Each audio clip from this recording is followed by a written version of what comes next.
Rəqsanə İsmayılovaya kimsə deyib ki, gündəmə bomba kimi düşmək istəyirsənsə, nə etməlisən? Əlbəttə ki, soyunmalısan. Kiməsə elə gəlib ki, Rəqsanə İsmayılova ayaqlarını tamam açıb çöldə qoyanda o heç vaxt görünmədiyi qədər gözəl görünəcək. Heç vaxt olmadığı qədər şarımlı olacaq. Vallah da billah da Rəqsanə xanım sizi alladıblar. Çox eybəcər görsənir fotosesiyanız. Günlərdir sosial şəbəkələrdə partlayır bu fotosesiya. Rəqsanə İsmayılovanın iddialı fotosesiyası burada iddia bilmirəm. Vallah soyunmaq nə vaxtdan iddia olubsa. Neysə ki, indi olsun iddialı, amma bu iddialı fotosesiya deyil axı. Yəni bu sadəcə at paltarında və yaxud da ki, nə bilim, body deyirlər, nə deyirlər. Onda efirə çıxmaq da, amma bir sənət adamı yəni belə şeylərdən gündəmə gəlməlidir. Aygün Kazımova elədi, tamam anladıq. Aygün Kazımova həddindən artıq çox sevənlər var. Həm də ki, onun bədən proporsiyaları gerçəkdən də ona icazə verir. Düzdür, siz də arıq xanımsınız, həmişə formada olan xanımsınız, amma bu geyim gerçəkdən sizin geyiminiz deyil də.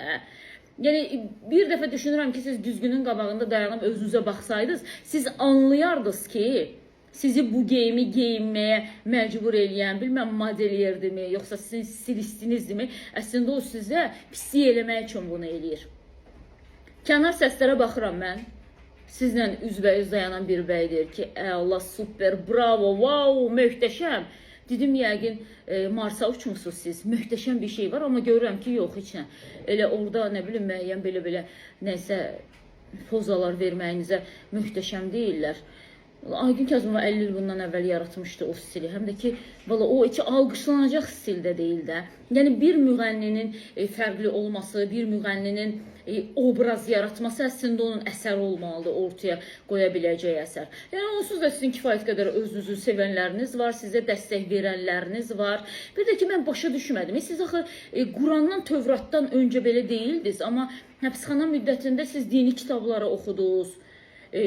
Allaha daha yaxın oldunuz hər halda. İndi çıxandan sonra sizin müsahibələrinizdən biz bunu izlədik. Necə oldu ki, siz Quranı oxuyandan sonra daha açıq-saçıq geyinməyə başladınız? Heç vaxt çöldə qoymadığınız ayaqları, necə deyərlər, dibinə qədər çöldə qoymaq iddiasına düşdünüz və bunu elədiniz. Ümumiyyətlə, nə baş verdi Quranda? Nə var idi ki, siz çıxıb bu qədər dəyişdiniz? Bəlkə də bir neçə ayın acılığını doldurursunuz boyuna, özünüzü doydurursunuz boyuna. Amma mən sizə deyim ki, heç yaxşı görünmür. Valla billah çox eybəcər görünürsünüz. Yəni siz bir Azərbaycan qadınısınız sonuçda.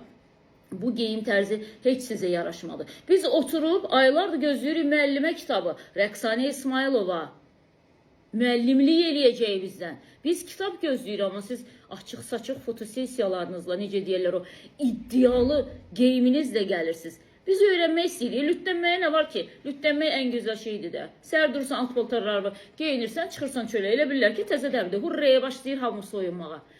Bizə mariflənmək lazımdır, bizə öyrənmək lazımdır. Mən şəxsən çox türklər demiş, merak edirəm sizin müəllimə kitabınızı. Görüm necə olacaq, hansı dərsi verməyə çalışırsınız siz orada bizə.